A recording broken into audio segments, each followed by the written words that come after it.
Today, I'm going to teach this complete noob how to build a drone from nothing. I don't think I've ever properly made a drone before, so this is going to be interesting.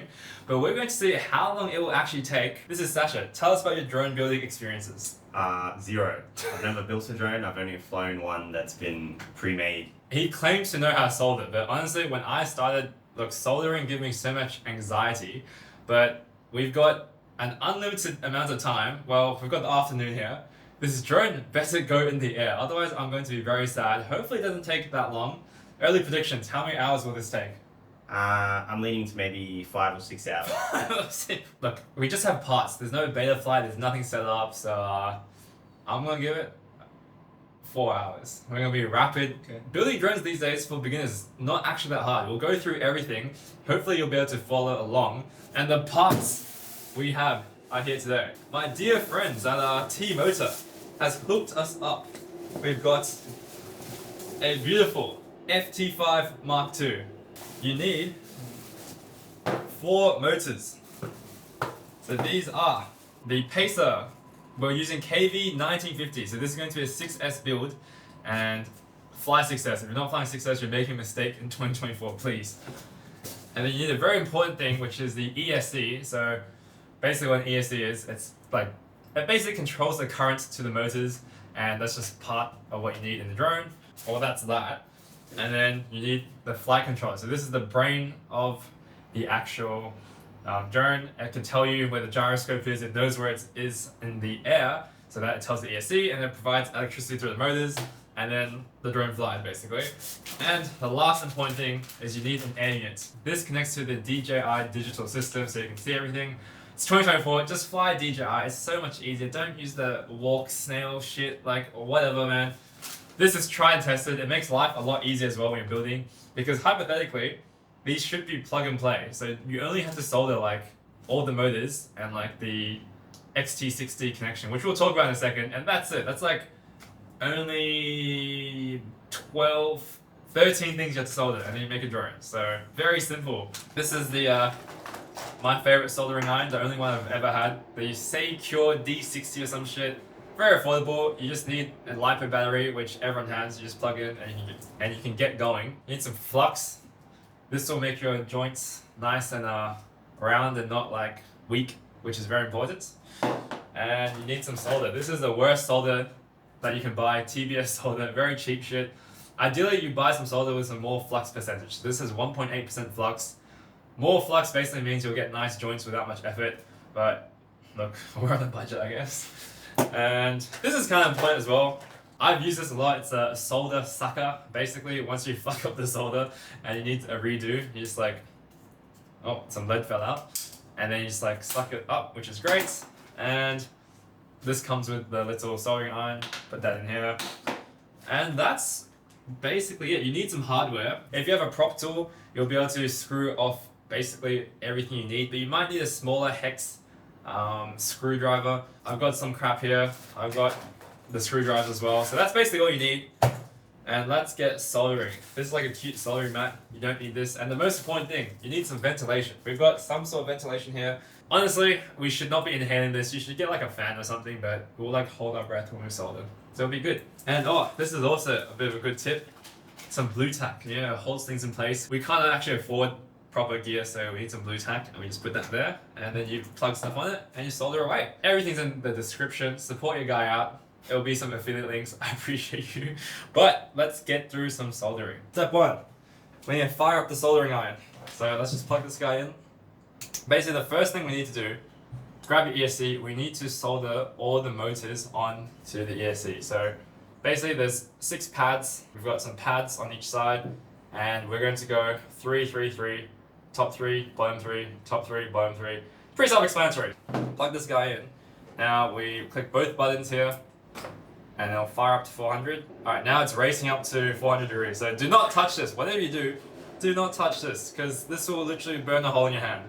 So be very careful. I'll do one for you. Okay. So basically, there's crap on the soldering iron right now. You gotta clean that up every time. And any smoke that comes from this thing, do not breathe it in. Do not breathe it in.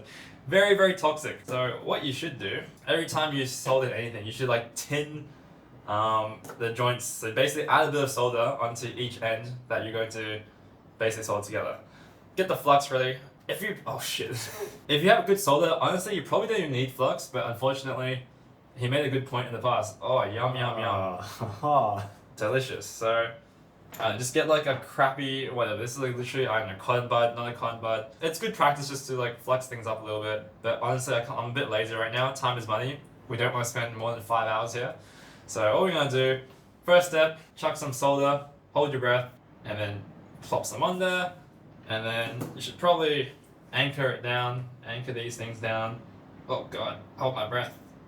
So anchor these things down, and just like touch some solder onto them at the same time. So touch, wire, solder comes on top as well.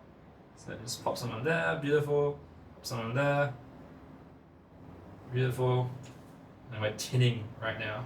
Alright, I'll get a proper close-up in a second, but now we kind of need to tin these little gold pads here. So basically, you put the soldering iron on the pad, put some flux on real quick. It should have a little nice bump. So do that real quick. And remember, you don't want to leave it on there for ages. Your solder, at all costs, should never touch any other electronics. Otherwise, you'll like short circuit something, and it's very, very bad. But if you ever get any like stray tips or like spiky parts, what that means is you need more flux. Some flux on there, melts it off, and then it should be a nice ball again. I'm retired. This is it for me, man. I'm sweating. Sasha's just seen it. You can do it now, mate. Alrighty. Oh, I'm done, man. Oh, shit. So then I got Sasha to tin the motor pads and the wires, and all that means is applying solder to the parts where you're going to connect, just before you actually solder them together and make them touch. What we're going to do now is the motors will be soldered onto these things we've tinned everywhere. So basically Sasha's put globs of solder on everything now, and then it's just time to pull the trigger and solder things together. So I bring my tweezers. Tweezers are very important here, which I have unfortunately forgotten, but that's okay. So Sasha's got the tweezers.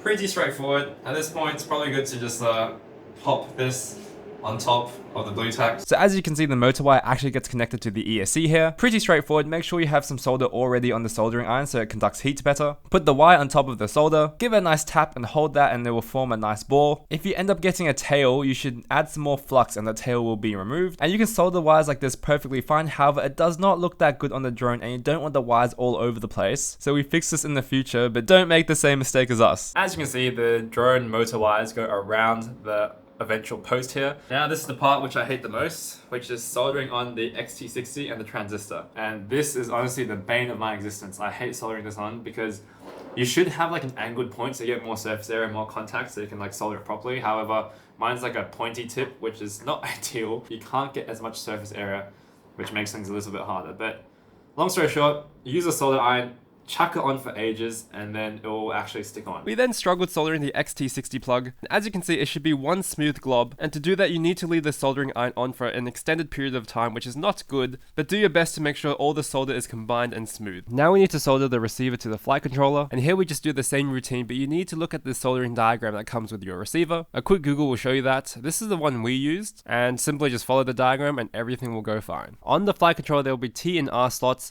for example T1, T2, T3, R1, R2, R3, and basically just occupy the same number depending on what's free on your flight controller. Now lastly, there are two little plugs that you have to plug in from the ESC to the flight controller, and then from the air unit to the flight controller. Don't mix these up or you'll screw everything up, and depending if you want to use the DJI controller or your actual own receiver, which is what we are doing, you need to alter this slightly. It's pretty easy to work out. You can rearrange your wires in the plugs to help get what you want to do, but now it's finally time to plug everything in and test it. I think we should be able to boot it. If everything sounds properly, then we'll go on beta flight from there. What's good practice is using a smoke stopper. So this basically means if you short circuited the drone, this will stop it from short circuiting. So in case you completely fuck something up, which I hope is not the case. But for some reason the smoke stopper did not fit into XC60, so we just scrapped it. Fuck the smoke stopper. Are we just plugging it in? Trust my soldering skills. Alright, if this goes in smoke, then shit.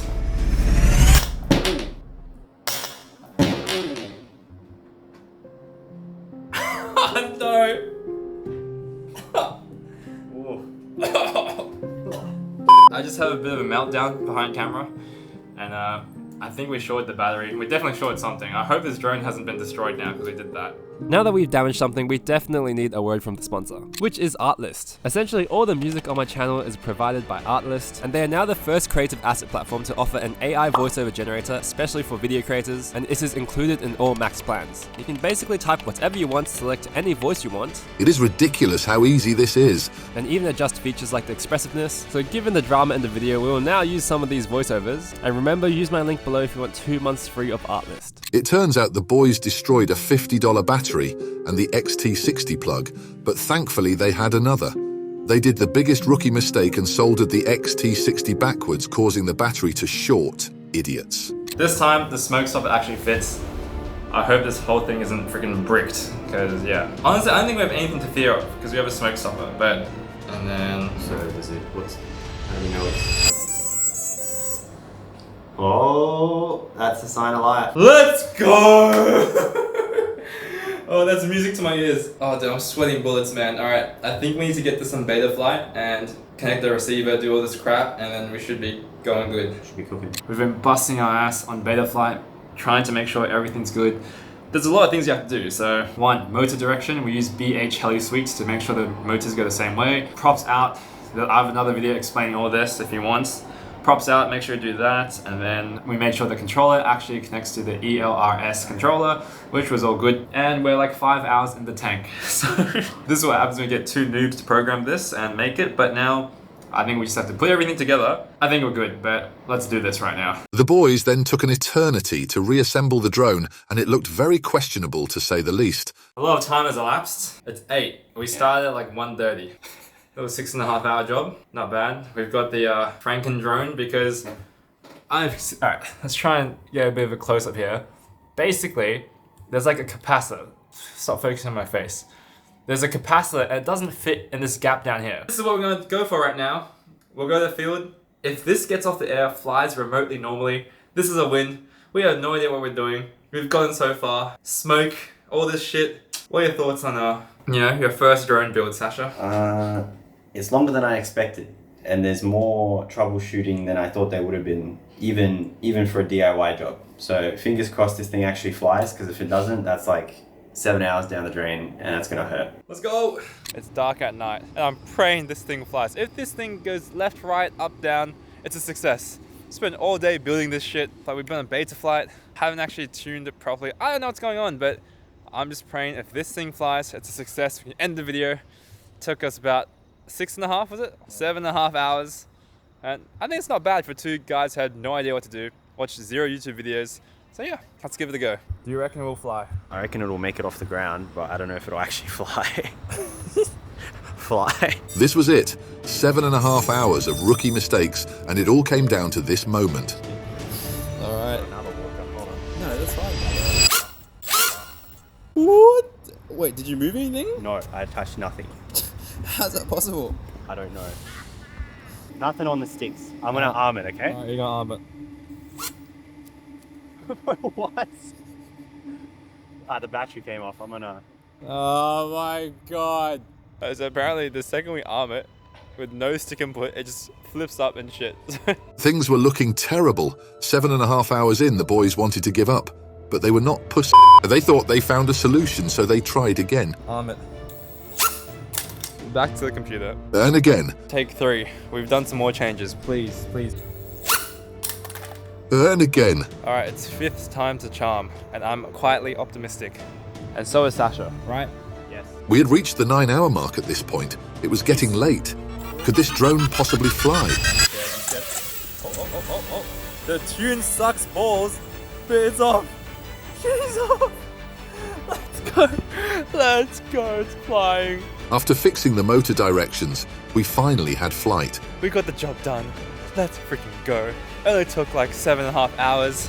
How are you feeling, mate? Pretty good. It flies. It flies. It flies. The tune's not good. That's a separate issue itself.